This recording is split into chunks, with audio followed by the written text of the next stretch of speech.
So there you go. So we all know this is a recording in progress. We're going to head and record this. As a brokerage, we do respect antitrust. Please know that if you found this video through YouTube or other channel, this video is directed to members of the Legends of Real Estate. Any information you see here or hear here is directed to the members of the Legends of Real Estate. So just as a heads up on that.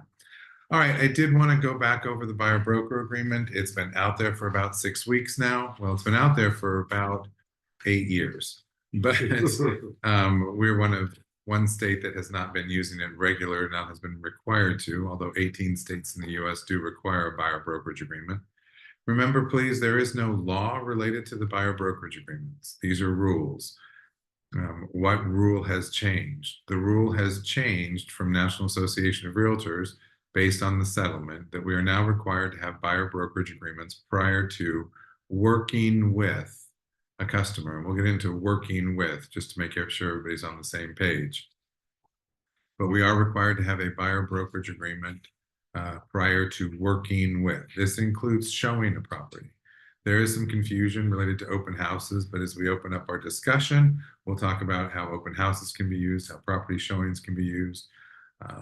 So we want to touch on that. We also want to touch on a discussion about what happens when a buyer signs this and what happens, what are they committing to? So let's first just make sure we're all on the same page about the agreements. The agreements are in the chat. Hopefully they're still in there for all of you. I know that some of you pulled them down. If not, check with it or we'll send them to you after. But we really are talking about the buyer broker agreements, and there are 3 different buyer broker agreements that can be used. First, let's figure out why we want these. Why do you think we want a buyer broker agreement?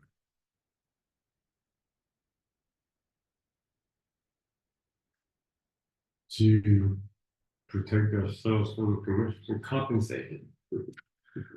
So we want to protect our relationship with our buyers. We want to ensure that we have an opportunity to get compensated for the work that we do, right? And of course, the settlement is another reason we want a buyer broker agreement. Okay. Anybody want to add anything onto that? Many have said that we want buyer broker agreements to confuse the situation, to create more paperwork. Well, both may be accurate. I think if we start to look at the buyer broker agreement like we would look at a listing agreement, we would never take a listing without having a written agreement. We should never be working with a buyer without a written agreement. But sadly, in our industry, when we work with buyers, all we've really done is run out and show property and hope that they will use us when they buy something, right? I don't know if any of you have lost buyers. I have. I'll be the first to admit it. I know exactly where my mistakes were, and I try to use those to help me not make those same mistakes again. But our world has changed a little bit, so we need to talk about our value much more openly and readily than we have been. We need to, and while we may be working with a lot of people that already know us, like us, and trust us, that does make it easier to slide that piece of paper in front of them. However, asking someone to sign something, a buyer, when we're uneasy, it makes them uneasy. If we entered into, I need to have you sign this before I can get you to show a property, that's only telling them that we don't believe in what we're doing. If we say, I need to talk to you a little bit about my value, and I'd like to go ahead and see if we want to work together. And to work together, we have to establish a relationship and we have to establish an agreement. And here's that agreement. Now, the good thing is that there are 3 different buyer broker agreements. So we can establish a buyer broker agreement based on the situation or based on the individual. And we can always modify those agreements. In other words, change to increase the intensity of the agreement or change the agreement themselves. So we have the opportunity to do that. I should say 2 of the 3 agreements we have the ability to modify. So we want them for a variety of different reasons. We want buyer broker agreements because we want to not only solidify our value, but solidify our opportunity to get compensated. So in saying that, one of the big things that has come out of the settlement is the definition of working with. So the settlement really says that prior to working with a buyer, you have to have a buyer broker agreement. You have to have something that says you're working together. So what does working with mean? In this definition, or in the definition that we're looking at, or we're trying to look at here, what this means is identifying potential properties. So remember, when we're identifying potential properties, we should have had a discussion with the buyer about either affordability, desire, wants, needs, because then we'll be taking criteria, refining criteria, or refining a search based on criteria to share properties with an individual. That means we've had discussions, we've had open discussion, very important. Arranging to see properties, fairly straightforward. If I'm arranging to see a property, I'm setting a showing appointment, I'm creating a time or opportunity to get together with a buyer and take them to a property. Arranging to see properties, we should have a buyer brokerage agreement. We need to have a buyer brokerage agreement.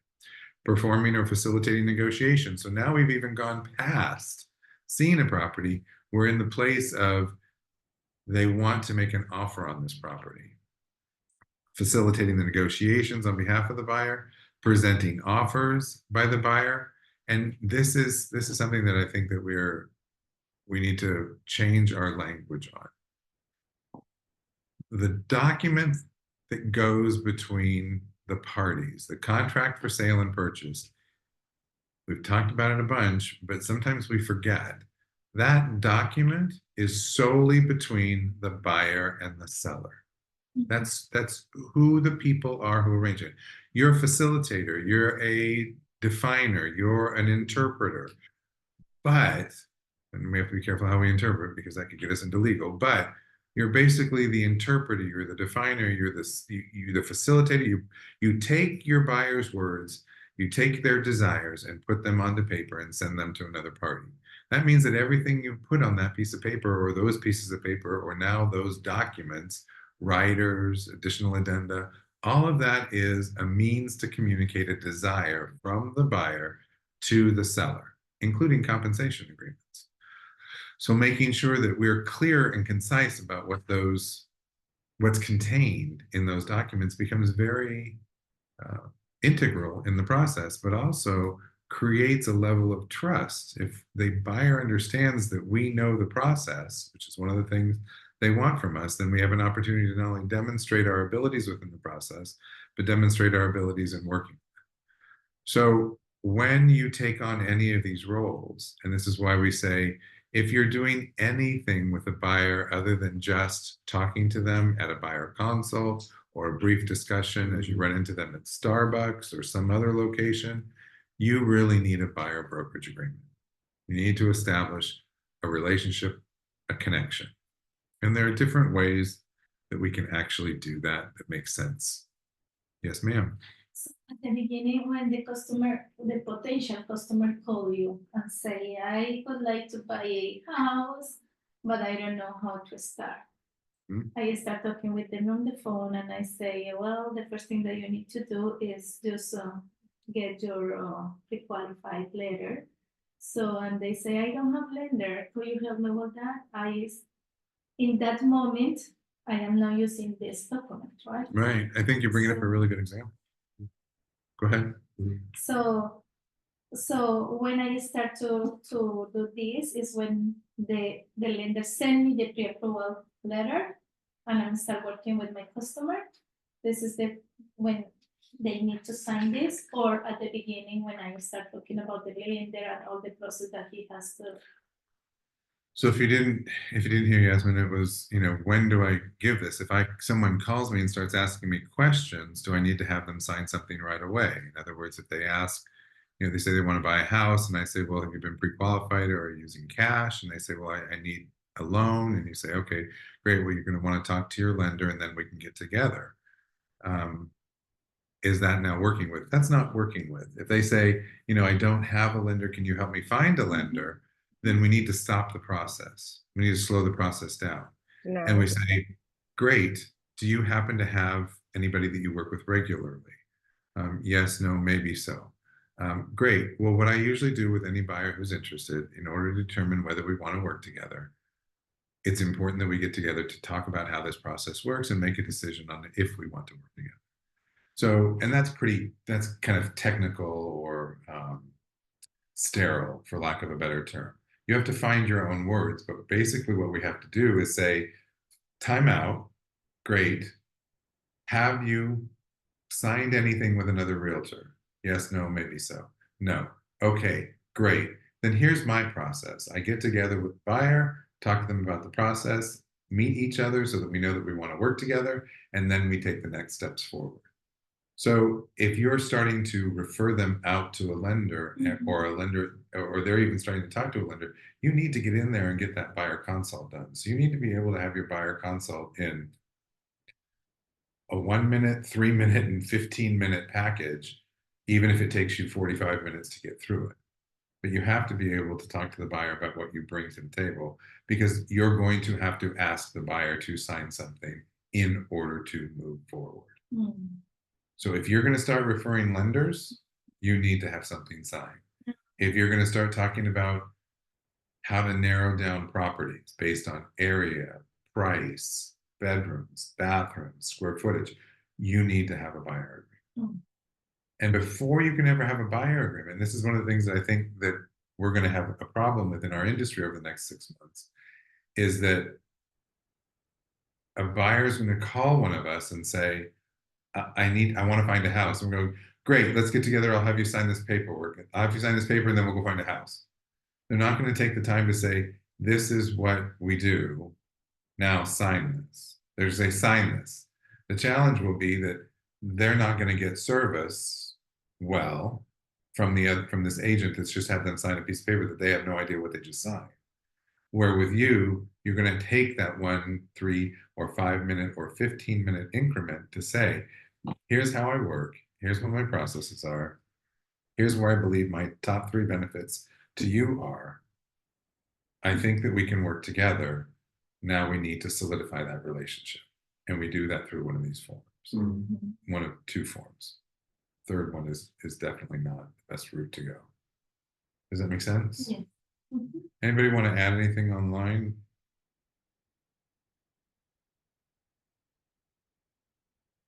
So, keep going. So if the customer wants to see the house, and I can say, okay, just because they call me, I want to see this house, okay.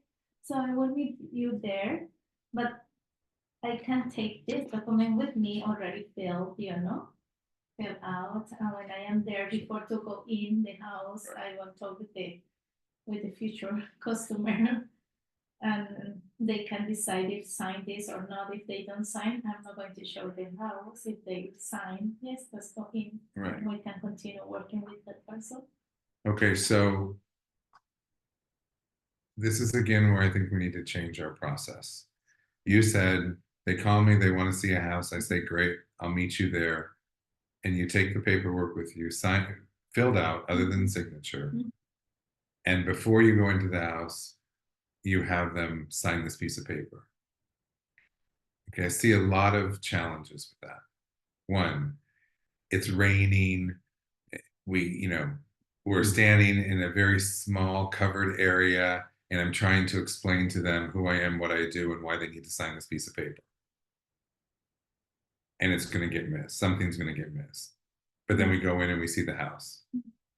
I get to the house. They're late.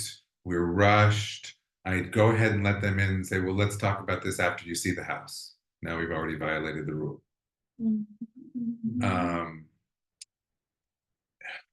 It has to go in the house. So when I think my feeling is, if we meet them there, we can maintain that sense of urgency by creating a path for that. Oh, I'm so excited. I can't wait to get together and show you the house. Yes, absolutely. The earliest appointment I can get, I'm looking right now, and the earliest appointment I can get is 3 o'clock. So let's meet at 2:30 at Starbucks so we can review the house and make sure that this is something you want to see and have a brief conversation. There's one around the corner, or there's a Dunkin' or whatever it is that you want to use. I don't really care. Just make sure it's safe. And I need 15 minutes before we go into the house. You can still keep that excitement in your voice, in your process, in the steps you take. You can still keep that excitement to see that house and not ask for a ton of time before, sorry, recorded, a ton of time before your appointment to still do what you need to do. I'm just afraid if we meet them there to ask them to sign when we meet them there, it's going to cause a delay, a confusion, a misunderstanding. We're going to still get them to sign. And then because we rushed it, they're going to go, well, wait a minute, I've already signed with someone else after you've shown them the house. Or wait a minute, I didn't really understand what I was signing, so you can't hold me to that. And they're going to create this list of reasons to invalidate whatever you had them sign. Right? So, oh, I signed it because my realtor was out of town, but I just had to see this house. So I really had another realtor. Okay, well, what they don't realize is by signing one with their realtor and then signing this one with you, they've committed to 2 compensations. Okay, let's get into real world. Are you really going to hold them to that compensation? Probably not. I mean, but that's based on a discussion with you and the brokerage. Anyway, anybody that I'm missing that had a comment? I don't see a hand up. 1 second, let me just make sure I'm online. Go ahead, Ed. What about if you, Oh, sorry. Okay, keep going. what about if you tell them, I'm going to send you something to look at and email them this before? I definitely think that's an option to email them, but remember, this is a document that ties them to you. It can be very scary if someone's not there to answer the questions. So I get now if you email and say, if you say, I need 10 minutes of your time before we meet at the house, I'm going to email you my buyer broker agreement so that we can see the house. I want to review it with you. Do you have 10 minutes for a Zoom call? Do you have 10 minutes for a FaceTime call? Do you have 10 minutes for I think that's a great way to kind of manage that. We've got 2 hands online. So Jessica, please go. And then Suzanne. Jessica, I think you're still muted. Yes. Yes, here, Ed presented the question with, can we send an email? And then you followed it up with potentially having a FaceTime call or a Zoom. And that literally was my question. If there is a situation where you could like send the form and then say, hey, can we have a Zoom or a FaceTime and go over this, for 15 minutes before we meet at the property, that's sufficient, correct? Absolutely. You do need to get it signed. Yes, right? yes. So you can have that 10-minute conversation and send it to them through app files. Right. I mean, we're going to be creating a lot more buyer files, but you can send it to them through app files and have them sign it to make it easier for them. Or if they want to print it out and sign it, right wherever they're at, and bring it with them to you or to you with them, then that's fine too. But we got to have that conversation. It's a scary document for buyers. They're not used to them in our market. In many other markets, they are. So we just have to make sure that we have to be that professional and take one level above. If you can believe this, and this is a sidebar, if you can believe this, well, who was it? Maybe it was someone online. Maybe it was one of our agents said to us the other day they had gotten an offer from an agent at another brokerage that said, we're supposed to meet next week to talk about these forms. I'm really not sure what forms to use. Okay, so we changed over to Florida Realtor Forms July 1st. I think July 1st. We've now had a whole bunch of new addenda and revised agreements. And this individual, this brokerage, has not even been introduced to these forms yet. So we're going to run into that too. So we're going to run into still and misinformation. Suzanne. My question is the form that we're speaking of that we would have them sign before we do the showing. Is it the form that's under the FAR brokerage relation forms, and is it the exclusive buyer brokerage agreement transition to transition broker? There are three different forms. We'll be talking about those three different forms. It depends on the situation, which form you have them sign. So we'll introduce you to all three forms so that you're aware of which ones are there. We recommend the exclusive buyer brokerage agreement, but they aren't, buyers are not signing them all the time or not necessarily open to sign them. Sometimes based on your situation, you have to use one of the other forms first. Okay, There are three different forms. okay, and you're gonna get into this now. Yep. Okay. Thank you. Yes, ma'am. Most of the time, the people call me and say that, oh, do you have a property in Southside, or what do you have in Southside? I would like to buy in that area. So what I do is they just call me. So what I do is I just ask for the email address and start sending them automatic listings. Subscription. Yes, subscription. So now we cannot do that because we don't have these documents. Well, I mean, this is another reason the buyer brokerage agreement is such a great thing for us. First of all, when you do that, and many of us do that at open houses and when people call us, when we do that, we have not taken the time to understand what they really want, what they really need, and what they can afford. So we're sending them information based on what they tell us.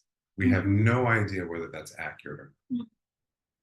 If they gave us their information, or if there were just a couple houses they wanted to see, or if they drove by a couple houses and those were ones they wanted to see what they were all about, and now you send them to them, we also put ourselves into a place where we become the delete key. They did it to be nice. They did it because they wanted information. We sent them information. We've put it on to be automatic, so it happens for them either every day or every other day. And after the first few, they just hit the delete key. So now they see our name, delete, our name, delete, our name, delete. We no longer become relevant because what they're receiving is not relevant to what their current situation is. The day they called you, it was one situation. 3 days later, it was probably a different situation because what you sent them, they realize they either can't afford, or they want more, or can afford more, or not in the right area. So when we do that, we really set ourselves up for failure. So I don't think that it's a bad thing to say, I completely understand. How did you decide on the South Side area? I'm happy to send you a few listings to show you what's available in that area. But until we get together and talk, there's really no way for me to truly refine a search for you so that you're getting properties that you truly want. We also need to decide if now is really the right time for you to buy. Before I start sending you a lot of information, I need to make sure that I'm sending you the right information. So what's in it for them? Well, what's in it for you is you may be asking me about Southside, but when we get together, I can tell you about other areas that have similar types of homes that may be more affordable or may provide better what's the word? Not efficiencies, but amenities that you're looking for. So we're doing ourselves again a disservice by just setting them up on an automatic email. Also, when you look at the rules and the design of working with, automatic emails kind of fall into selecting properties, right? Because I'm identifying properties based on either bedrooms, bathrooms, square footage, price, something that I've been told. So I'm kind of working with them. So why not try and be more engaged? Is it a few extra steps? Yes. If you use a CRM, you can put it in reminders to remind you, but send them an email. And then the next day, send them another email. And the next day, send them another email. Yes, it's not automatic. Yes, I have to go back to the saved search that I put in there, and I have to find 2 new properties, or I have to find another area. So I have to spend 15 to 30 minutes finding a couple of new properties I'm going to send to them. But now my note to them is more personal. It's not the same note that I set up on the automatic email. It's more personal. I was thinking about your request. You had identified the South Side, but I found these couple of properties that are located near South Side. I was wondering if these might be something you'd be interested in also. I'd like to set a time to get together. Next day, I found these other properties. I'd like to set a time to get together and make the phone call or send a separate email. We're going to have to be more engaged and more responsive. South side of a big area too. Well, yeah, it's absolutely a big area. Suzanne, did you have another question? I still see your hand up. I just wanted to make sure.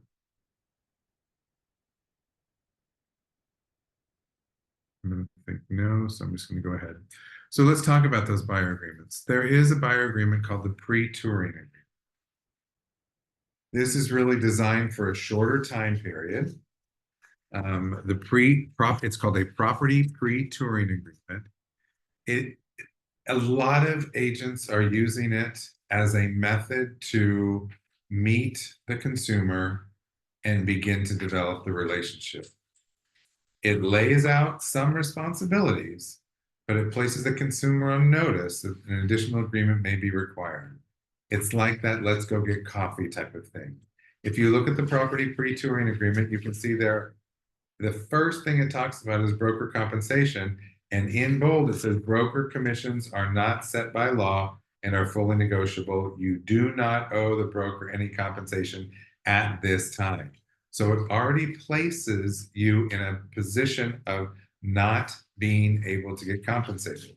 Yes, the next bullet point says, if you wish to work with the broker to purchase property the broker shows, broker compensation for services broker provides to you will be as follows unless amended by the parties in writing. So you do identify the compensation there, but this is really designed for a much shorter time period, no more than really 1 week. This does not cover you well. It does not protect you well. It is really the introduction. It's using Yasmin's example. I just need to get something signed so I can get him into this house. It applies for the rule, but it certainly does not apply for what you do. All of the services that you provide, all of the work that you do, this is probably the least strong and the easiest to relinquish. It's the easiest to get nullified by another party. So it covers the rule. It gets you in front of someone. So if you decide your process is I will show one house and no more than one house before I do my buyer broker agreement, this can be the form that you use to establish that there is a relationship between the buyer and yourself to show a property and that compensation may be due. But compensation really needs to be outlined in one of the 2 subsequent buyer brokerage agreements to have a more solidified and guaranteed role of compensation. Yes. So in the case is his customer, but he cannot go to show the property. And he asked me the favor to go to do it. So I need to, the customer needs to sign this for me in order to show his. So it's a good question. If I'm showing a property on behalf of one of you, do I need to get that signed?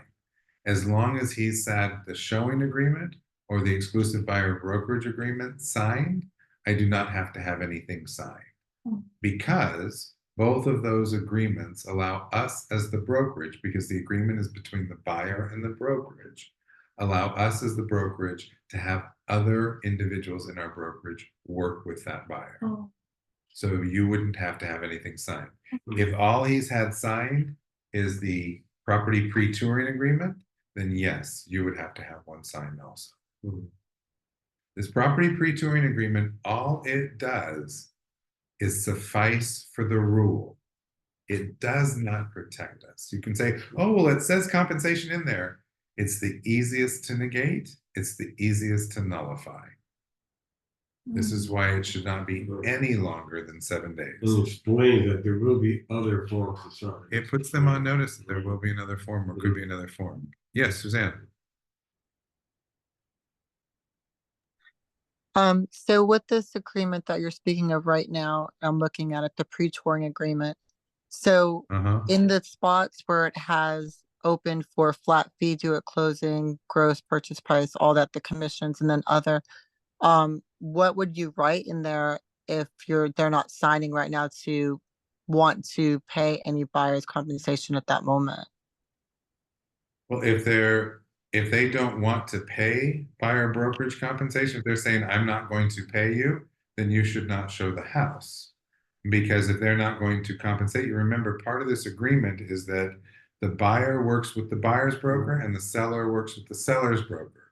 So if you meet a buyer and the buyer is unwilling to commit to compensating you, then you Mhm. shouldn't be working with the buyer, because there's never a guarantee that the seller will compensate the buyer brokerage.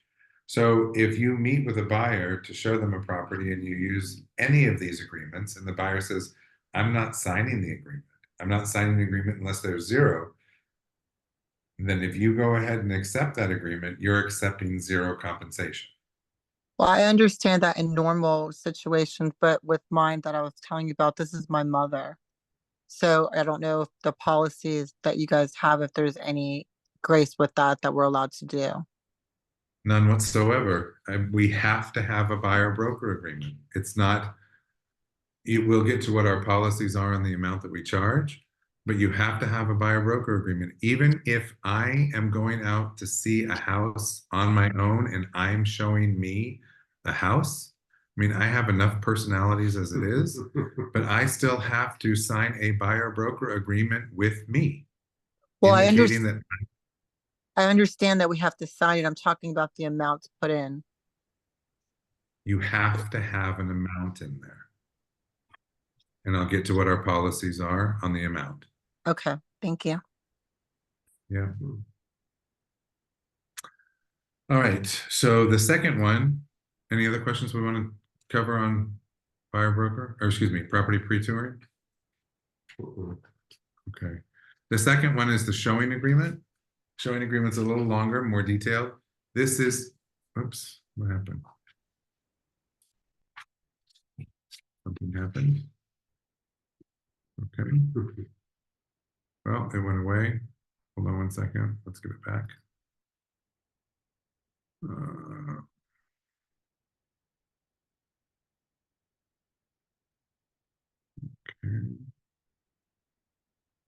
All right. So I'm not sure there was a problem, it says here. Okay. We're going to open it back up. Yeah. All right. All right. Let's get back into it. Sorry for the delay. All right. So, here we go. Make sure we're okay. Oops, did I share? I don't know if I shared. Excuse me. Go ahead and share it. All right. Slideshow. Here we go. Huh? Oh, I'm good. Thank you very much. See if we can get back into this. All right, so that was the pre-touring agreement. We're talking about the showing agreement now. So this establishes a start and an end date. It's property specific. It's more formal. It includes a retainer if agreed upon. Compensation includes the sale, the lease, or the lease purchase, and it has an established modification agreement. So this is a more detailed agreement. This is the showing agreement, as you can see from the showing agreement, if you've been able to pull it up or have it with you. Paragraph 2 identifies, oh, thanks so much. Thank you. Paragraph 2 identifies what properties you'll be showing. Thank you. You can get one for yourself. Thank you. It identifies what properties you'll be showing. So if I'm showing just one property, rather than the pre-touring agreement, I would still use the showing agreement. It's a stronger agreement, sets a start and end date to it. So you're lasting longer than 7 days. This is a commitment between the buyer and the seller, excuse me, buyer and the buyer's brokerage. It identifies the buyer's obligations, it identifies the consumer's obligations, and it goes into detail on compensation by identifying not only purchase, but lease or lease option. A retainer is identified in here. If there are additional terms, you can identify those. And this does contain the dispute resolution paragraph, which we're requiring be initialed by both parties when the agreement is initiated. So, and you'll see down at the bottom, the very bottom of both pages, it says broker or authorized associate. You are able to initial. I think in this paragraph, it only says, no, this one says broker or associate, associated agent or associate. So you are able to initial this entire thing and sign on behalf of the brokerage. This establishes that relationship. It should be for a longer period of time. We're recommending at least 6 months. And there is a modification to this. When would I use a modification? I might use a modification if we add specific addresses. This is not something you would say, I want to show 1833 Powell Place and Northeast Florida. That's not the premise or the purpose of this. This is for property specific. I'm going to be showing 1833 Powell Place. I'm going to show 2754 Herschel. I'm going to show 6018 San Jose. These are the properties I'm going to show. These are the properties I'm going to get compensated on if the buyer elects to go under contract on any of these properties. So this is property specific. Again, when would I use an amendment? When I want to add a property or potentially subtract a property from the list for which I'm going to be compensated. So this agreement tends to be a little more, this is more of a full body agreement. We say, you know, meet for coffee, now let's date type of thing. This is a more solidified relationship for specific properties. So if a buyer wanted to sign with you on the showing agreement for specific properties and wanted to sign a showing agreement with another agent for specific properties, they can do that. They would not owe dual compensation if the address of the property is not on both agreements. So sometimes I think what we're going to find is buyers using certain realtors for certain properties and other realtors for other properties. It may be they use one realtor for investment properties and one realtor for a different type of property. So I imagine that this is probably going to be something that we come up against, is that an individual is using more than one realtor. We just have to make sure that there's not overlap, right? Because if we're the second realtor signed, could our agreement be negated more easily than the first realtor? We need to know what the timelines and datelines are. So the showing agreement is really property specific. Yes. So how we can know that you are my customer and I know that you're working with 2 realtors? How can I know if you are not working with the other realtor with the same properties as me? We are looking for the same things. Yeah, you won't know. The buyer has to tell you. The buyer has to be honest. So if they sign with certain properties, they're committing to pay you on those properties. If they're also signing with another realtor on those same properties, then they're going to be obligated to compensations. So if you are the customer, you can sign with me just to find properties in Mandarin area. Okay, so that's separate. That's separate. So if I'm signing with you for a specific area or location, that's the exclusive buyer brokerage agreement. I would be signing with you with this for specific property addresses. Now, if the property address falls into the area that I've committed with you for, so let's say I sign a showing agreement for a property in Mandarin, and now I go to Ed and I sign an agreement for the Mandarin area. I've now committed, if I go under contract on that property, I've committed to pay 2 compensations because that property is within the area that he is now my agent. But if I contract with you for one specific property as a showing agreement, and I contract with him for a completely separate property, still in Mandarin, him using a showing agreement, you using a showing agreement, I'm only obligated for one compensation based on who I've agreed to work with for that property. Right? Okay. Does that make sense to everybody? Mhm. So, and then the most comprehensive agreement would be the exclusive buyer brokerage agreement. Mhm. Mhm. It is the more detailed agreement, it covers all properties and property types that you've identified. It's geographically defined. Here's what we know about geography. So you can use Northeast Florida because you have access to properties throughout Northeast Florida. You can actually use Northeast Florida and coast to coast because the coast to coast data share provides you with property information all the way down into Daytona and over to Hillsborough. So you can use coast to coast, you can say Northeast Florida and coast to coast, because those are two resources that provide a definition of market area. Now, if you were to say the state of Florida and someone were to dispute that, it is going to be a little more difficult to support something like the state of Florida. Courts would probably indicate, you don't have the specialty for the state of Florida. Now, we do have a couple of agents who have sold in Key West, who have sold in Naples, who have sold in other locations. So if you can show that you have experience and knowledge of those areas, and your customer wants to work with you or is requesting to work with you, I would believe that we would be able to uphold the exclusive buyer brokerage for geography. But our recommendation is to use a broad-based geography for area specialty, not trying to include the entire state. First of all, can you truly service the customer if you're working in the entire state?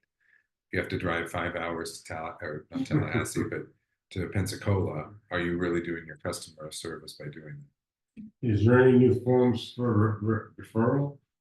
We have our agent-to-agent referral. We have our broker-to-broker referral But form. that hasn't changed. It's That still- hasn't changed. It's Okay. stayed the same. Suzanne, Mhm. Yes, my question is, if you're working with a customer who's interested in new construction, so like say it's like Pulte Homes and it's in Tampa, do any of these forms that we're talking about relate to that? I mean, you would use the exclusive buyer brokerage agreement. You would identify new construction and the markets that they are interested in purchasing new construction. Okay, thank you. It's a good question because it's not uncommon for us to be facilitators in new construction in markets outside of our area because our role is different when it comes to new construction. However, I will let you know that you need to be more proactive in being with your customer at any and all builder locations. For example, Nocatee no longer registers at a central location. Each builder registers separately. Mhm. So you have to visit Toll Brothers, you have to visit ICI, you have to visit all of the different builders and register your customer, and you need to be with your customer. And you guys, I'm a big proponent of this. I don't care. I mean, I worked in the historic area and I learned quickly that I needed to ask, do you have any interest in new construction? No, no, no. I want historic. I want old. New construction doesn't give me the character.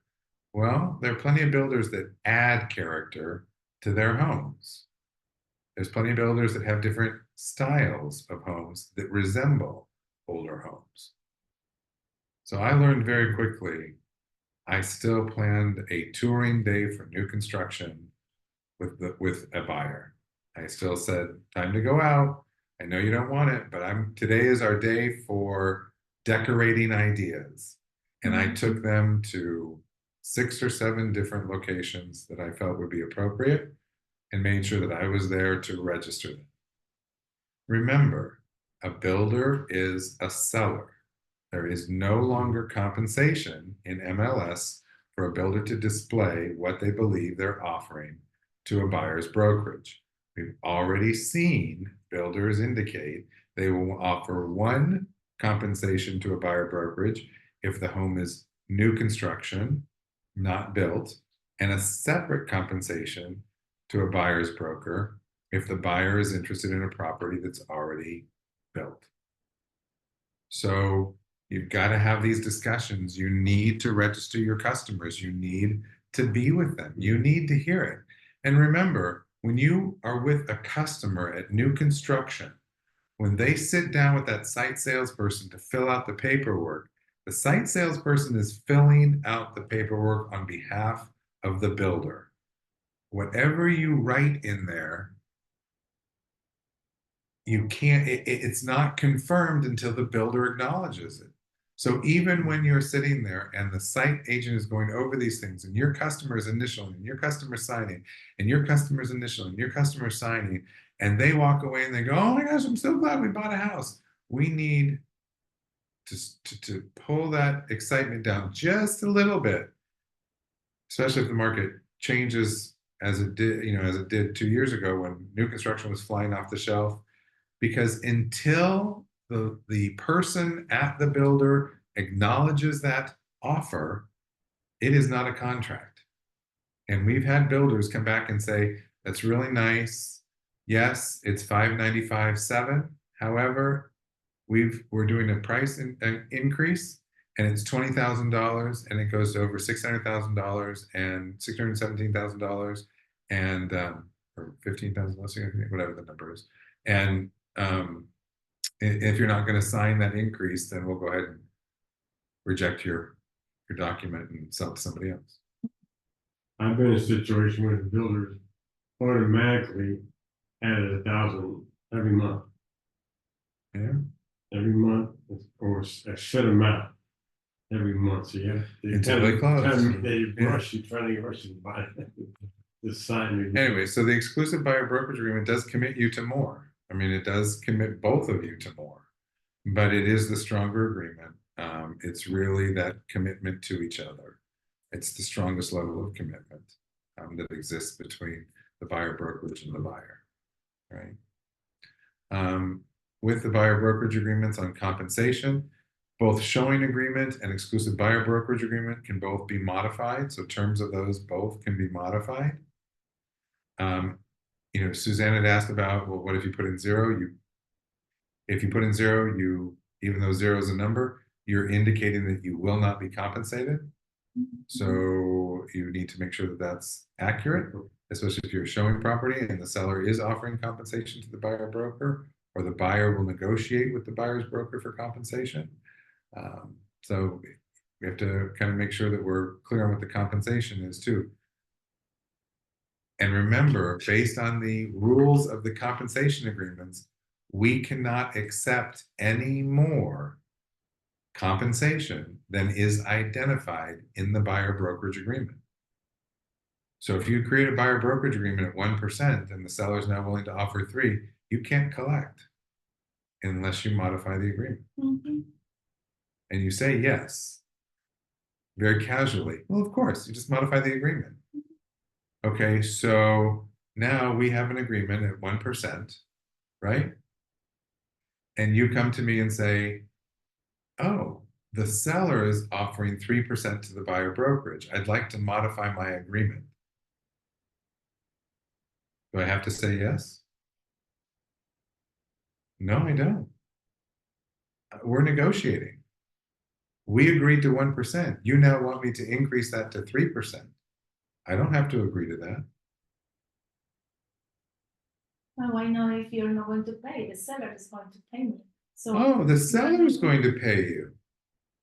Oh, all right. Well, I'll agree to that if you credit me back half of the difference. Do you think that I did a good job with your helping you to? Doesn't matter. Yes, I agree that you did, but we agreed to 1% for what you do. So now you're asking me to increase it. I don't think that you've done anything more than the 1% work to get 3%. But if you're going to get 3%, I want a piece of that. So now what do we do? That would be really sad. Huh? That would be Right, really right. sad. because It's already you cannot- happened. It's already happened. Yes. And an individual who wanted to list their house met with one of our agents, said, I'm happy to list my house with you. I will list my house with you, no problem. However, I'm going to buy new construction. I know that you do very little on new construction. So I want you to give me 50% of the compensation that you receive from the builder. If you won't agree to that, I'm not listing with you. Wow. Compensation is negotiable in all cases, right? So it's better to write down three persons. 6, not kidding. No, three, because this three is the regular. No, there is no compensation. regular, there is no regular, there is no standard. That There word is is the no- reason for this. I know. There is It's no- just between us. Well, no, what we have to do is establish what we feel our value is and what's reasonable for the services that we provide. We have an agent who's signing a buyer broker agreement at 4%. She has established that her value in that transaction is 4%. And the seller has said, I will consider offering the buyer brokerage a different percentage. It's great, no problem. So if the seller paid, let's say 3%, then the buyer only owes you 1. I'm sorry. If you offer, again, offers the 4%, he wants 4%. Okay, let's back up. Remember, For the buyer brokerage buyer. compensation Yeah. and seller brokerage compensation is separate. Right. Mhm. So, if the buyer is, if he signs an agreement for 4%, it'll be 4%. Because you talked him into that. And then the seller is offered 3%. So is the buyer only allowed to give you 1%? Yes, the difference. The difference? okay, so we're talking about listing. So if the buyer brokerage agreement is at 4%, right? Mhm. And the seller is offering 3%, unless you modify the buyer brokerage agreement to 3%, the buyer is obligated to the 1% difference. Yes. Right. Susan, I saw you come in and out. Did you get your question answered? Sort of. So at the end, we're using the same example as the 4%, and then the seller pays 3, and then there's 1% that's out that the buyer would pay. So you said that we can modify later with our buyers and reduce the commission. So say you put the 4% up and then they paid 3, you're saying that we can actually reduce and take off that 1% commission to them afterwards? Not Negotiate after. Your buyer would have to negotiate that with you. You would not be. I'm hearing from a lot of people. So we can. Okay, remember, any negotiation comes from the buyer. So if you and the buyer have negotiated 4% for your services as a buyer's agent, and now the seller is only offering 3%, the buyer needs to negotiate with you to reduce your compensation. Do you have to? No. I'm hearing a lot of us say, Mr. Ms. Buyer, sign this for 3%. Whatever the seller doesn't cover, we'll cover. You know, we'll reduce, or we'll adjust, or we'll reduce to that. We'll only accept. You guys, this is a living, breathing contract. It is a contract between the buyer and the buyer's brokerage, hopefully us. So when the buyer signs that, they're committing to the number that's in there, come hell or high water, unless they renegotiate with us and we agree as the brokerage to reduce. So you can actually get 7% and 3 and 4? Okay, you're combining numbers again. There's no combination of numbers. Because that is separate. sellers and buyers. I know, so you can't collect the 3 there and the 4 there? Okay, can you collect both sides? Yes, that's what I'm the saying. buyer broker agreement allows us, but don't say 7%. Right, It's I agreed with a buyer that they would pay me 4%. They're interested in my listing. On my listing, the seller is offering 3% to the buyer's broker. Can I, the agent, collect the 4% from the buyer and the 3% from the seller? Actually, no, you cannot, because whatever the seller offers is credited to the buyer as what they will pay. Remember, you can't accept more than is there. The compensation that is being offered by the seller is a compensation to the buyer. So their compensation will tag the buyer's brokerage agreement. Hmm. It's agreeing to credit the buyer brokerage agreement. So in the buyer brokerage agreement, it says that whatever comes from a third party is credited to what the buyer owes. So if the seller in the listing agreement stated this listing brokerage compensation is 4%, and they would consider 3% to the buyer's brokerage. If I'm now representing the buyer, the seller's negotiation is with the buyer to determine what they will pay. And if they still pay the 3%, it gets credited to what the buyer owes, which is the 4%. So then the buyer only gonna pay 1%. The buyer would have to pay the 1% difference. Yes, Suzanne. Got it. I have a question. So with if you're working with the buyer customer and this commission is owed for our services, is this something that has to be paid out, or can they put it in their financing? They cannot finance. It will appear on the closing statement. No, they cannot finance compensation. They can finance.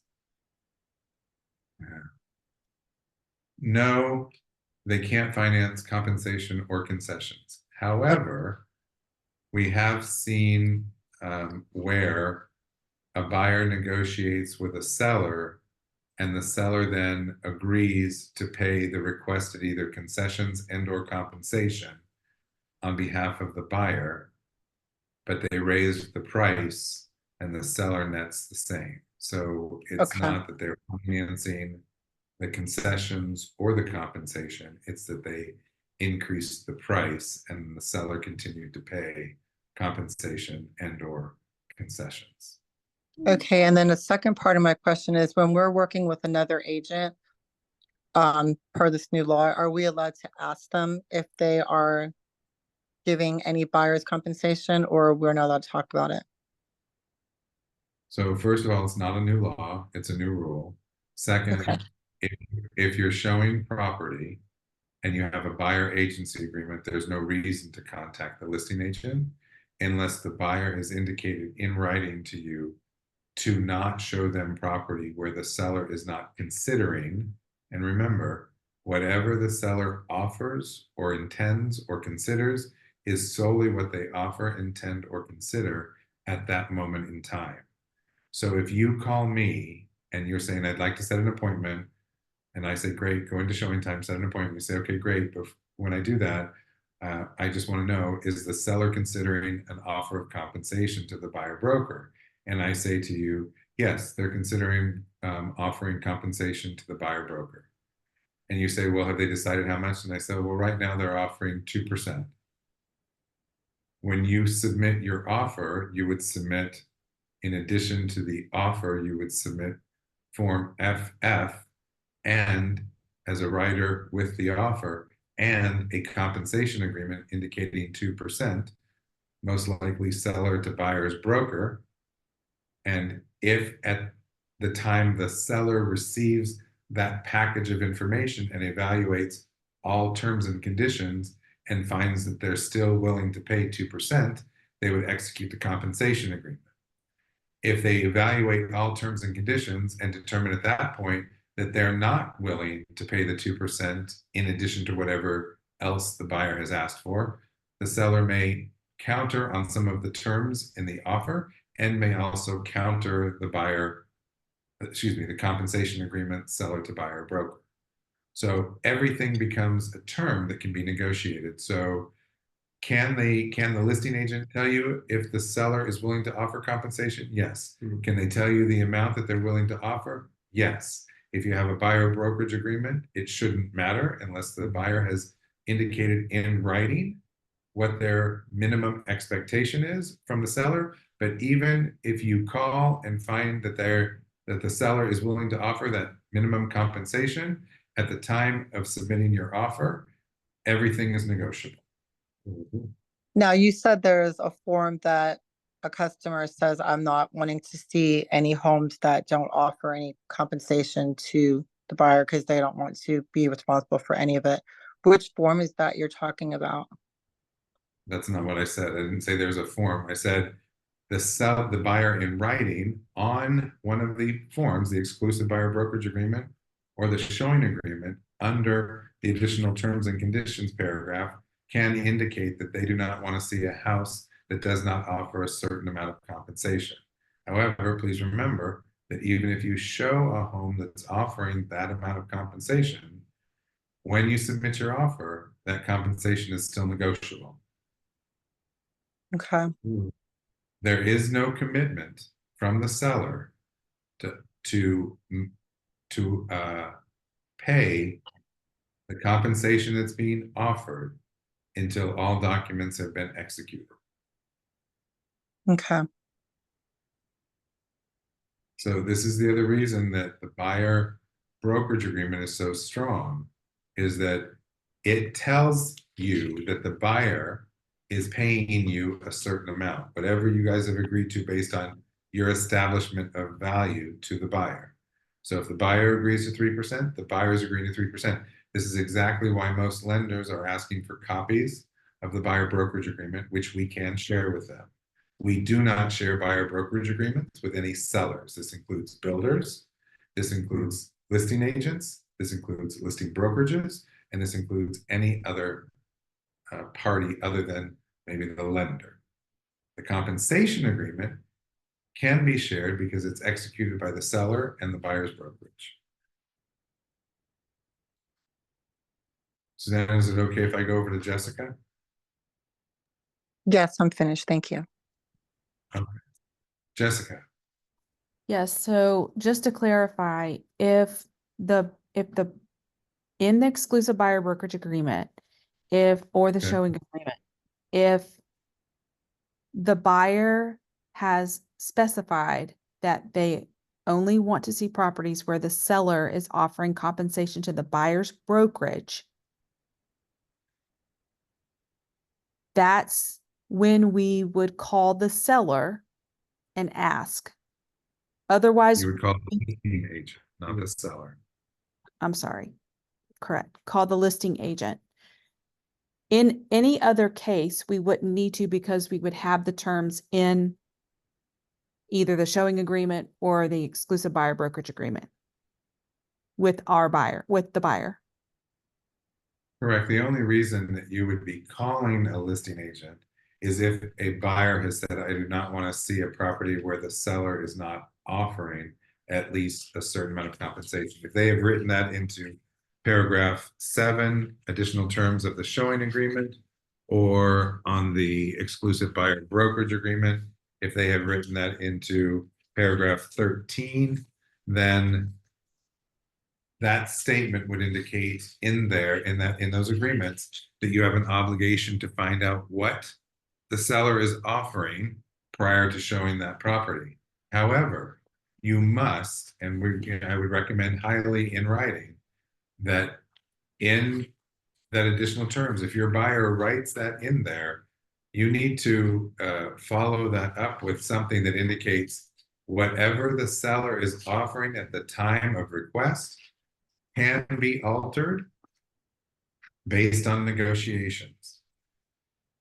If you don't put it in writing, you need to at least have the conversation with the buyer that says, I'll call, I'll check, and if we go and see that home and then you put an offer together and the seller's unwilling to pay the full amount they said they were offering, that's because compensation is always negotiable.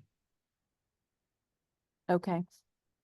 And as an added piece, at the time that you're working with your buyer and you are submitting an offer, if that conversation hasn't occurred between the buyer's agent and the listing agent, that's when those forms FF and GG and the compensation agreements would be included in the offer on behalf of the buyer. The compensation agreement should be included with every offer you write. Okay.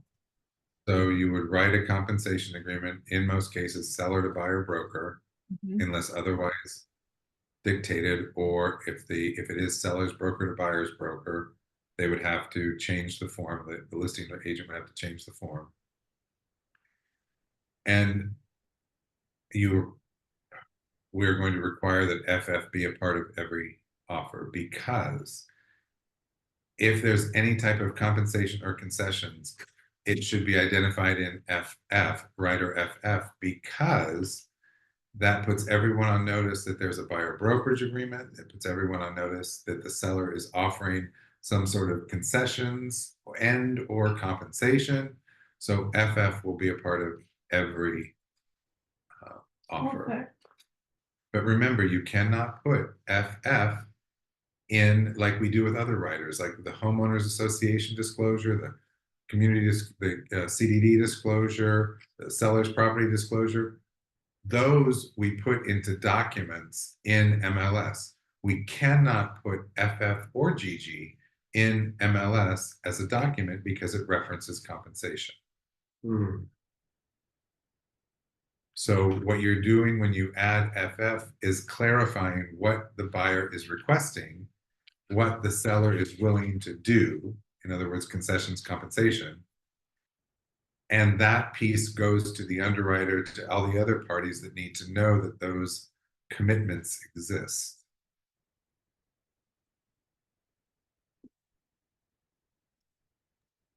Perfect. Thank you so much.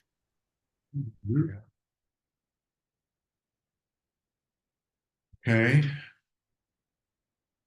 Good discussion. Anything else to add? Yes, Suzanne. Yes, I don't mean to interrupt you if you're gonna get into it next, but you did say you were gonna go over the policy and procedures, standard amounts. Correct, I did. Okay, I just wanted to remind you and ask about Okay, that. thank you. Okay, thank you. Thank you. Anything else on the agreements? Okay. So that being said, what we're looking at is, remember, the property pre-touring agreement. So that's the one that's just very basic, very limited time. Please, no more than 7 days. This is not designed to be the piece that ties the buyer to the brokerage and you. The showing agreement, again, specific to properties, not a property in an area. It's two different elements. And then the third, of course, is the exclusive buyer brokerage agreement, the most comprehensive agreement, protecting both you, the brokerage, and the buyer, and committing us to a significant relationship.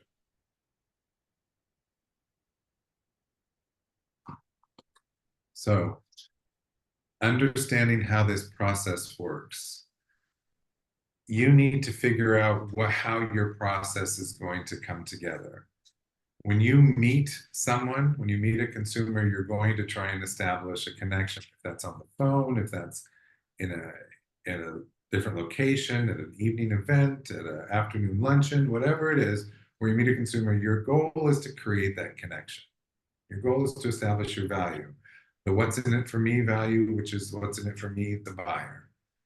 At some point, if you're going to run out and show a property, you're probably going to use something like a property pre-touring. If you haven't had a buyer consult, you may at least use that in order to apply to the rules or abide by the rules that have changed. But even if you do a property pre-touring, at some place in this process, there has to be a buyer consult. There's got to be a buyer consult.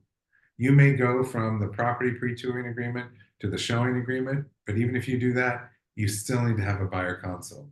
If you start with a buyer consult, it's a much stronger way to move you right into the exclusive buyer. But even if you start with a buyer consult, there could potentially be the opportunity to go into a property pre-touring agreement to kind of create a soft landing for the consumer as you move into the next steps, as you move into the commitment from between the parties.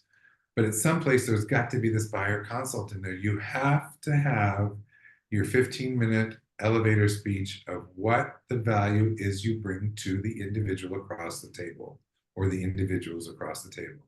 You have to identify at least 3 value propositions that you bring to the table, and you have to find ways to make them unique. I have access to MLS, great. So do 12,000 other realtors.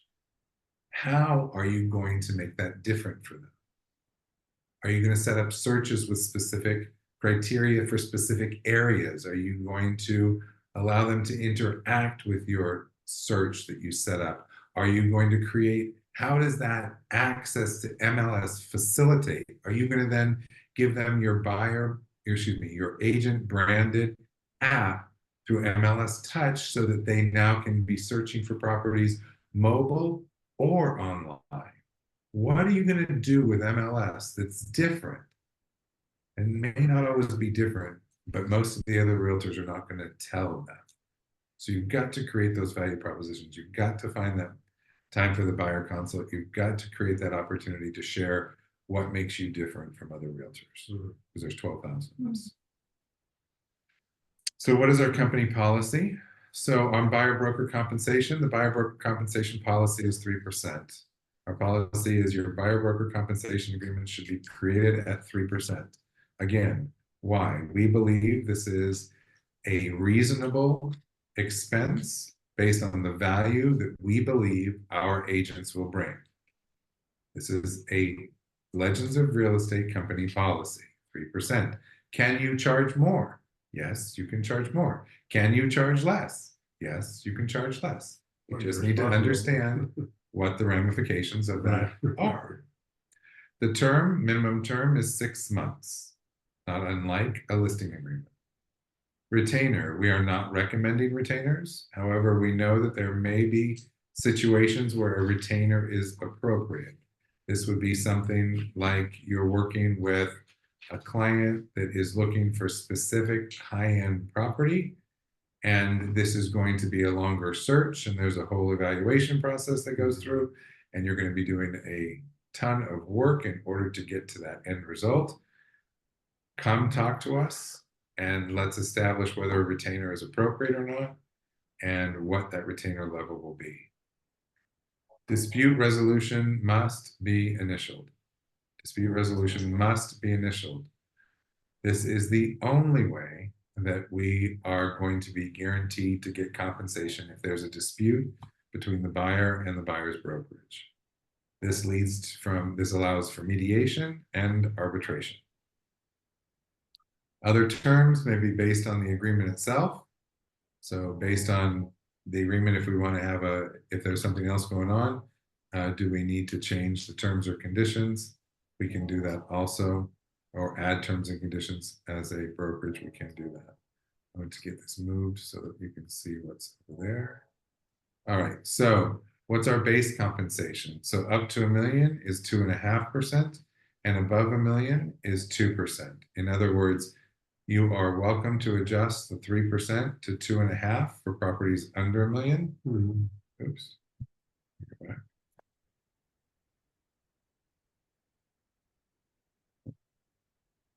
There we go.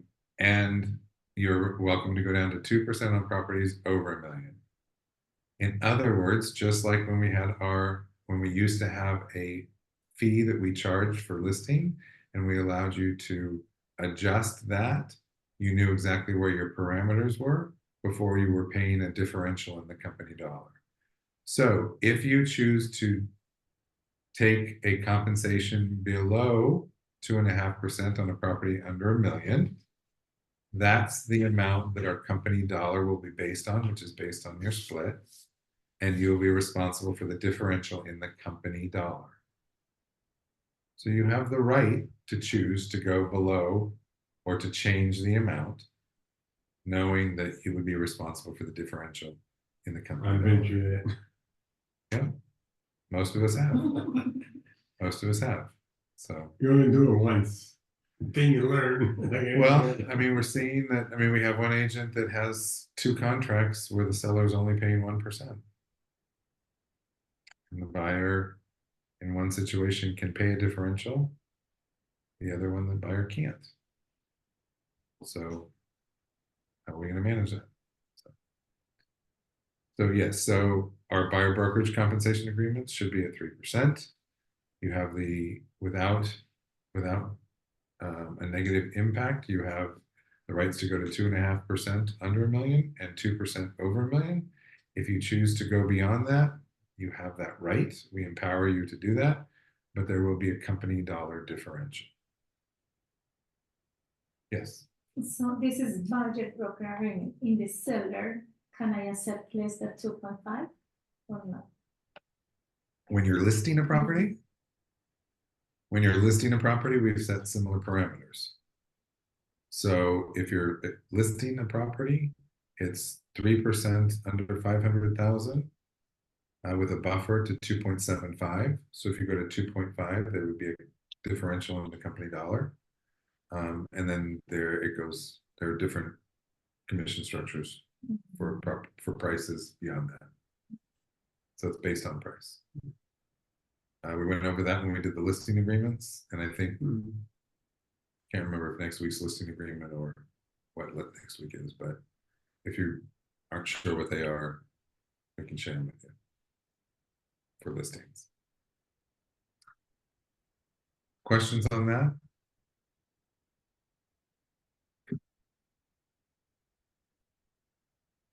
And remember, anything that a seller offers as compensation to a buyer's broker gets credited to a buyer against their buyer brokerage agreement. Oops, wrong way. All right. So let's talk about that. You guys have brought up some good examples. Reality becomes, well, some buyers are going to sign but still can't afford the compensation as part of the closing costs. Remember, buyers who are financing now have closing costs, down payment, and compensation. So buyers can be requesting concessions and compensation. Remember, it's no longer commission, it's compensation.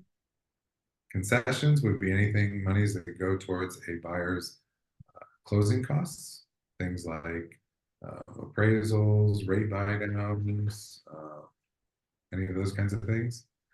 So we've got to keep those separate. Got to remember that they're 2 separate things, and everybody's going to be aware of how the money is flowing. That's why FF is such a good rider to ensure is attached to your offers. And of course, the sellers are offering less. We're seeing sellers offer no compensation. Does that mean they won't pay buyer broker compensation? No. Remember, compensation is always negotiable. So even if you call a listing agent and the listing agent says, and this is why it's so challenging when a buyer says, well, don't show me anything that a seller's not offering at least X% in compensation. Because even those sellers that are offering 0, we have no idea what they would be willing to offer if they got an offer. Remember, the market has shifted from a seller's market in many areas to a buyer's market. In some areas, it's still shifting, but properties overall are staying on the market longer, and the list to sales price percentage is coming down. So we're becoming a much more balanced market, but that means short-term memory. Sellers think their houses are worth more than they probably are, and think that the house should sell more quickly than it possibly should, or more quickly than it will. So we have to set the seller up for reasonable expectations, and we have to help the buyer understand what their strategy is in this market. And even if a seller says, I'm not offering any compensation because they've been reading articles that say, don't offer compensation, let the buyer ask for compensation and then you decide. It's a different strategy. So we have to let our sellers know that there are different strategies. We have to let our buyers know that there are different strategies. We have to start, and some of us aren't good at this, we have to start talking value, and we have to start talking strategy.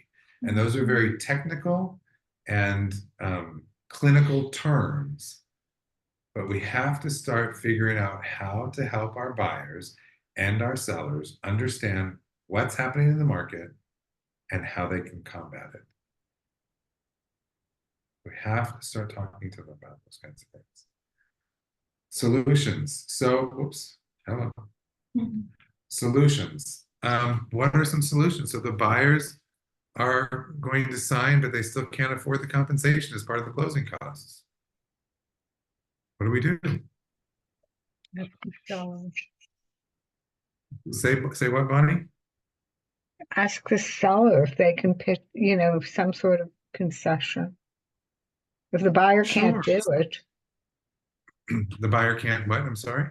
if the buyer can't afford it or doesn't have the money for the compensation, then find out if the seller won't do some concession. Great strategy. Okay, I know you can't do the compensation and the closing costs and your down payment. So let's look at what your closing costs are. Can we offset your closing costs enough so that you can still afford the obligation on the buyer broker? So can we ask the seller for 3% in concessions? As long as it's not out of line with the lender guidelines, it should be fine. Can we ask the seller for concessions and compensation? Yes, even if the seller says, I'm only offering 1%. They may like the terms and conditions of everything else you offer and may be willing to do 2 or 2.5 or 3 or 4 or 6. We don't know unless the buyer asks. And the communication has to be through you from the buyer to the seller, because those are the parties in the contract for sale and purchase. Can we say, would you, Mr. and Ms. Buyer, be willing to offer slightly more than you originally thought, but still within where we feel the parameters are for appraisal, and allow the seller to net approximately the same? So while Suzanne's question was, can they finance that? When they ask the seller when they increase the cost and then ask the seller for money back or for money towards, technically what they're doing is financing those expenses. However, the expenses that end up, the price of the house goes up. So are they really financing their concessions and or compensation? Yeah. Possibly, but they're paying more. When I said, yeah. So they're paying more than they may have if they could have paid their own closing costs or their own compensation. Or in order to get the house, they're negotiating to get those items covered. Go ahead, Bonnie. So I deal with some first-time home buyers that are still using the bond program that's available. Yeah. Do we have any idea if any of the bond money can be used toward the concessions, or would that be a question best asked of the lender? Clarification would be best asked to the lender. However, the way that the bond program has worked is those monies can be used towards down payment and closing costs. Yes. I don't believe that's changed.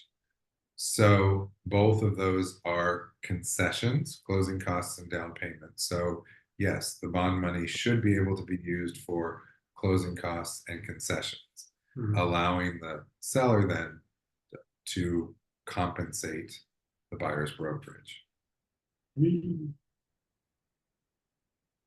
But that's a really great point on those programs.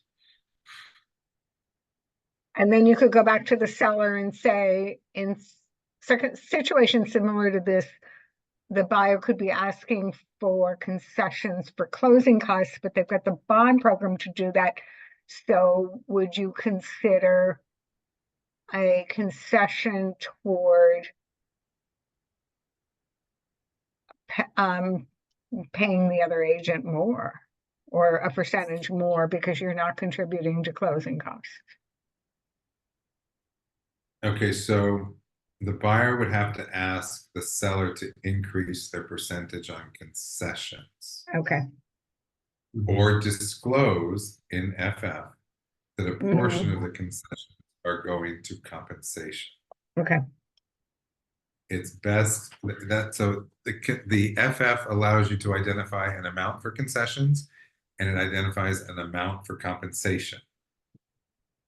As long as that's in there. So for example, if I negotiate $20,000 in concessions, but on FF I put $15,000 for concessions and $5,000 towards buyer broker compensation, then I've identified what portion of the concessions I'm using for compensation, and all parties are aware. Okay. Does that make sense? Yeah. Does that make sense?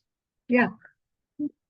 I'm sorry, I was talking to a couple people here that faces looked a little blank. Either they're ready to either an hour and a half and they're done, or no. Just want to make sure. When I, Go. You're good. when I am asking the seller for Okay. When the buyer is asking the seller, when the buyer is asking the seller for a concession to pay the compensation. We are asking, yes, the concession, but at the end the buyer is going to pay the compensation with that compensation, right? How we can Potentially. ask, yes, how we can ask, give me an example how I can ask the buyer, the seller. so you do that in the forms. So your offer would contain rider FF, and in rider FF, you would ask for a certain amount towards concessions and a certain amount towards compensation. And then you would attach a compensation agreement. Yeah. You would not identify that compensation agreement in the offer because it is not between the buyer and the seller. The compensation agreement is either between the seller's broker and buyer's broker, or in most cases, the seller and buyer's broker. So while I'm including that when I send over the offer, I've got my offer and any necessary riders like an HOA, CDD, appraisal, flood insurance, FF. We've got all those going, but I also have a compensation agreement going. The only things that are identified in the contract for sale and purchase are those things that need to be executed between the buyer and the seller. The compensation agreement is not a document that needs to be executed between the buyer and the seller. It's the seller committing to the buyer's brokerage. It's referenced in FF, but it is not a part of the additional terms and conditions in paragraph, I think it's 19. So all of that with the compensation agreement goes over to the listing side. And then the listing side presents all that, and the seller evaluates and decides what terms and conditions they will accept, what terms and conditions they will counter, and those terms and conditions that they counter can include the compensation. Okay. But I mean, the concession, I just say in the rider FF, I am asking $1,000 concession, but no, because I want to use this to pay the compensation. No, nothing. Just the word concession, that's it. No any explanation, no explanation about what is that for. No, I mean, and if you're just asking for $1,000 in concessions, you don't necessarily have to add FF. You can put concessions in the seller costs paragraph, or in the additional terms and conditions. A buyer requests $1,000 in concessions towards closing costs, Mhm, towards, I wouldn't use repairs, but mhm. Okay, okay, excuse me, towards closing costs and prepayments, towards closing costs, towards down payment. okay, okay, perfect. If you want to solidify that in FF, you can, but you're not asking for concessions in a total amount with a portion of that going towards compensation. That's what really FF is there to do, is differentiate between what monies are being requested for concessions and what monies are being requested for compensation. What's all Okay. this FS stuff? I'm sorry? What's FS again? Okay. FF is the rider FF. I don't remember the, Okay, does anybody but- have it pulled up yeah, in front of them? They can say the it's name. on the of it. bottom of the form. Excuse me? It's what's on the bottom of the form, FS. No, FF is at the top. It's rider FF. It's an additional addenda. I know, but what does FF stand for? FF doesn't stand for anything. What does it say? Is credit related to buyer? So the title for FF, so I'm sorry, I keep referencing it, just I can't remember the exact title. The exact title is credit related to buyer's broker compensation. And that identifies that the buyer has a brokerage agreement. It identifies that the seller is agreeing that a portion of the monies that are being provided by the seller are going towards compensation and or concessions. And then it describes what happens if there is an issue with the buyer's lender related to the amount that's being collected. So for example, if it exceeds whatever percentage the buyer is allowed based on the type of lending that they're getting, the lender could have an issue with the amount and could limit the amount. It indicates what happens with that differential. So it's good to summarize all of the pieces that the buyer is requesting from the seller.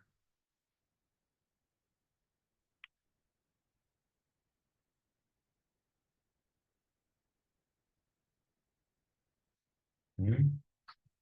Good questions. Any other scenario that someone wants to present that we can talk about, or a scenario that, or a resolve or resolution solution that you have thought about using in this process?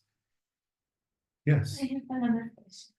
So here with the showing agreement, Mhm. is just for if I'm going to show 5 houses with this address, right? Okay. Because I need to put here the address of the houses that I'm going to Correct. show. What if I went with my customer and I showed these 5 houses? And he said, no, I don't like any of this. And next week, he wants to go and see another 5. He needs to sign another one of these with the new addresses, or? You would have to create a new show. You would have to modify that agreement to include these other 5 addresses, or you would need to cancel this agreement and create an exclusive buyer brokerage agreement. Oh, okay. Okay, so you would amend, you can amend this with a modification to the showing agreement to include the other 5, Mhm. or you can agree to Just release, switch to- you can release him or her from the showing agreement and Okay. create a buyer brokerage agreement Okay. with different dates. He would still be held to those homes for that, so you would amend the end date. I guess would be a better idea. Modify the end date of the showing agreement to today and start the buyer brokerage agreement tomorrow, and then make that for Northeast Florida. And then you show those next 5 properties, and then whatever properties he wants to see again or later or whatever. You don't have to amend it. You have a regional Mhm. agreement. Okay. How about the extension to the listing agreement? We talked about in my deal, I can't find it nowhere in there. You can't find what? The extension to Okay, extend the so listing, I added that it's the modification to the listing agreement. So it's just a matter of changing oh, terms. there. So if you want to change something, buyer brokerage agreements, the showing agreement, or the exclusive buyer brokerage agreement, to change the terms or conditions that you've laid out and executed in those agreements, you would need to modify them. The same thing applies if it was a listing and I wanted to change the terms of the listing agreement. In other words, I wanted to change the price. I wanted to change that they're offering now FHA. If I wanted to change any of the other terms or conditions of my listing, I would do that by modifying the listing agreement. So the term now with the Florida Realtor forms is more focused on modification. So you just what you're gonna modify, you don't have to add anything else, like, you don't have to reiterate what the commission is, I mean, the compensation is or anything like that. Okay, Just, so I know you're talking about listings. We're trying to focus on buyer broker agreements here. So let me try and apply it to the buyer broker agreement. Once- a minute ago. Once, no, we're talking about buyer broker agreements. Yeah, We're trying to stay focused. So if you are trying to modify any agreement, when you modify the agreement with the modification, you only modify the term that's changed. Right, So if I'm using a buyer brokerage agreement and I have a buyer brokerage agreement that is from August 15th to December 31st, and I want to change that so it's now goes through March 30th, 2025, all I'm modifying is the end date of the agreement. You can apply that to the listing. If I'm modifying the area, I can modify the area in the buyer brokerage agreement, exclusive buyer brokerage agreement. If I'm modifying the, I don't know what else, the type of property, I can modify that. I can modify the parties to the contract. So any of those terms I can modify. If I'm putting a modification together, modification only needs to reflect that item that is changed.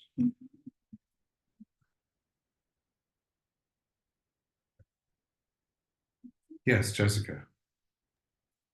The modification, is it modification to the buyer agreement or just I think you've already answered this question, or is it the same agreement as the modification?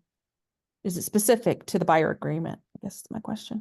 The name of the name of the modification form. The name of the modification agreement is something to the effect of modification to exclusive buyer showing agreement. So Thank you. you use the same modification for the showing agreement and the exclusive buyer brokerage agreement. Okay, Don't know thank you. but it's something to they're both in the title. Great. Perfect. Yes, Suzanne. If I'm going to go preview a property before I show it to someone that I think they might like, do I have to have them sign that paper? If the certain dates one or the certain property one, like if I wanted to preview it beforehand, do I need anything signed if I'm going by myself? If you're going to a property on behalf of a buyer, yes, you should have an agreement signed. You should have one of the 3 agreements signed. And because you're going on behalf of the buyer. This includes if you were going to a home and doing a video tour, you would have to have a buyer brokerage agreement signed. Okay. If I'm touring homes or if I've set aside the Miramar area, and today for the purposes of my marketing, I'm going to go view all of the homes in Miramar that are currently available between 800 and $1 million, then no, I do not need a buyer broker agreement. I'm doing that on my behalf as either research or development of a program or development of marketing. I'm not doing it for a specific person other than myself, and I'm not intending on buying. But there's nothing, if I was doing research of a particular area, there's nothing that I have to put in my showing time or anything like that to say that I'm doing that, or? No, just an agent preview or an agent. I don't know if showing time has expanded the definitions of why you're going. Unless an agent requires a reason, you don't usually have to put a reason in. But Okay, unless questioned, I mean, if you're going to an area and you're going to a condo community, you want to see all the condos in there, because you're considering marketing to those condos, you can do that without a buyer broker agreement. It's when you're going to see, and please, it's just like when people used to do with for sale by owners. You're not allowed to call a for sale by owner unless you have a bona fide buyer. Same thing. Don't say you're going to look as previewing for you as marketing. If you truly have a buyer interested in something, you should have a buyer broker agreement. For sale by owners, if I was trying to set an appointment, I had to have a buyer that wanted to see properties that match that criteria, not just to try and go in and capture the listing from them. So, same thing would apply. If you're Okay. doing it for your purposes, that's fine. If you're doing it for someone, you need a buyer brokerage agreement signed. okay, thank you. That reminds me, open houses. If you hold one of your listings open, you are there on behalf of the seller. Remember, all listings are held by the brokerage. So if you are holding an open house and it's your listing, you're there on behalf of the seller. If you're holding an open house for another agent and it's their listing, you are still at that property on behalf of the seller. You do not have to have any buyer that comes through the property sign any type of agreement. You are there on behalf of the seller. You're functioning as a member of the brokerage on behalf of the seller. You do not have to have anything signed. If a buyer were to go through that property, seem interested, and begin to ask you questions about the property, you're going to need to determine when the break occurs. They are now a buyer that you would like to work with, and they would like to work with you versus providing information on behalf of the seller. If they're starting to ask you very specific questions, if they're starting to ask you about negotiation, if they're starting to ask you about writing offers, if they're starting to ask you about getting financing, they are indicating that they need someone to work with, and you need to clarify if this is an opportunity for an interview to create a buyer brokerage agreement. Because if you go beyond that, and I swear I was shocked here. A gentleman came in, and one of the first questions he asked was, "How much does it cost me?" I'm like, why are you asking that? So we've got people out there. We need to clarify, especially now. Great, Yasmin, you're asking some very specific questions. Are you currently working with another realtor, or have you signed an agreement with another realtor? No, I haven't signed anything. Okay, great. Are you interviewing for someone to work with you? Because I'd be happy to do that. No, not right now. Great. Well, then let me tell you a few things about the property on behalf of the seller. Here are the things that they've upgraded recently. And your conversation is very seller oriented. The minute you start talking about, I've got a lender that could qualify you, now you're starting to talk about working with someone. So, okay, there's some more. I'll bring you the okay. All right.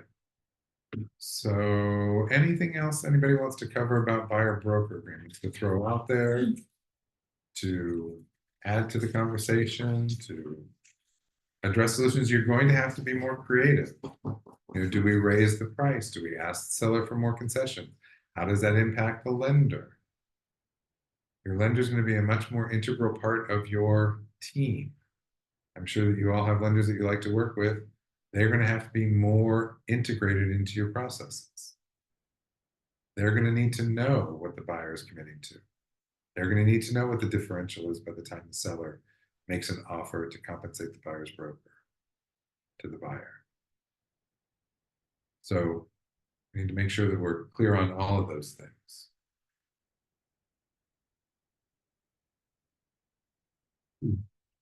So is there anything else that I can answer for you. Just a question. Yeah. I have the listing. I have the listing, and if you are the agent buyer, you can call me and say how much is the compensation that your seller is offering, and I can just say on the phone, and that's it. Yeah, so can, if I call you, can you just tell me on the phone? Yes, but in most cases, I would imagine we're gonna want that in writing. This is why we put the buyer brokerage agreement, seller to buyer broker compensation into your listing packets. Because we want you to have that available should a buyer ask. The seller, a buyer's agent ask on behalf of the buyer. You don't have to have the seller sign it. You create it and have it available to send via app files so you know who you sent it to. Or take a picture of it and hold it in your photos in your phone so you can quickly text it to somebody. But it's a written notice to the other party what the seller is currently offering. But yes, I can say, yes, Yasmin, the seller is currently offering 3%. And that's good enough. Okay. That's good enough. But we're trying to make sure that you cover all the bases. Because I would think that if you're asking me, you would want it in writing. Your question would be, if I say to you it's 3%, I would imagine you would want to follow that up. But can you put that in writing, or do you have a compensation agreement you can send over? Now, I don't have anything, just well, you'll create the compensation agreement to send to me with your offer. But by the same token, I mean, this is just what the seller is offering now. So I could say to you 1%, and you can say, okay, thanks. And then put the buyer brokerage, the compensation agreement, seller to buyer's broker together asking for 3. If the buyer wants to ask for 3, the buyer can ask for 3, even if I've already said only 1. Okay. Yeah. This is the other reason, unless, and I'm really hesitant. I really want to make sure that y'all, if you're talking to a buyer and the buyer says, I'm signing this agreement, but I don't want to see a house that offers less than 2.5%, and I want that written in there. We need to have those tough conversations. We need to say, I will tell you that if we find the right house and the seller's offering none, you're willing to let that house go, correct? Even if you have the opportunity to ask the seller to compensate?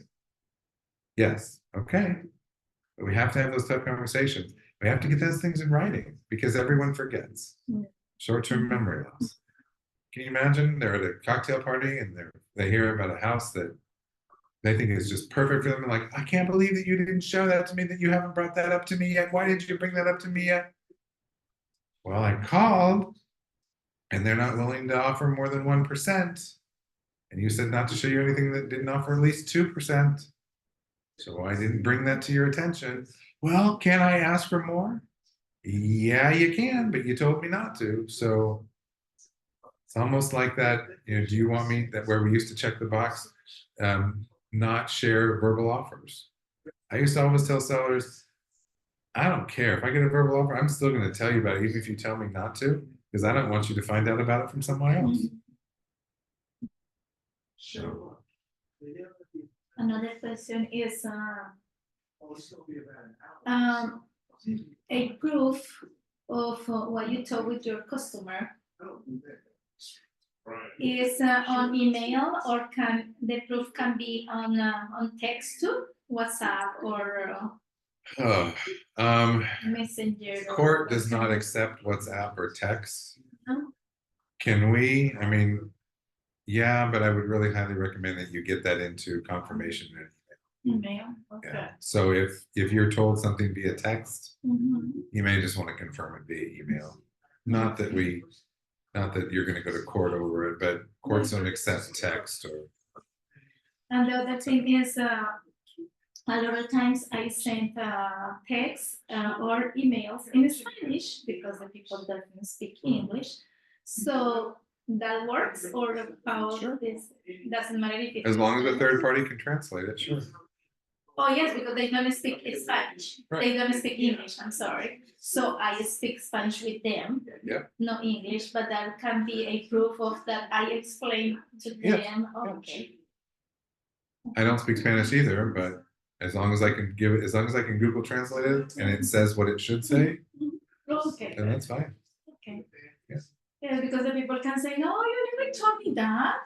Well, and we have to Yes, think yes. about, we have to think about other languages too, sign language. Mhm, That's gonna have to be done in video. mhm, Right. mhm, So I have to prove that through sign language, I shared with you Oh, what the ramifications of this discussion are. okay, French, thank you. Bulgarian, whatever it happens to be. Mhm. Okay. Anybody else have a question they want to throw out there? All right, well then, if we're okay with that, I'm gonna go ahead and end the recording. Okay. And if there's nothing else, I'm gonna go ahead and stop sharing. And just make sure that if anybody else that's left has any questions, now that we can see each other more readily, if there are any questions, may I answer any questions for anyone? No, not now. Thanks, Clark. No, thank you, Clark. Thank you all for taking Thank time. you, Clark. Thank you. I'm gonna go ahead and end everything. And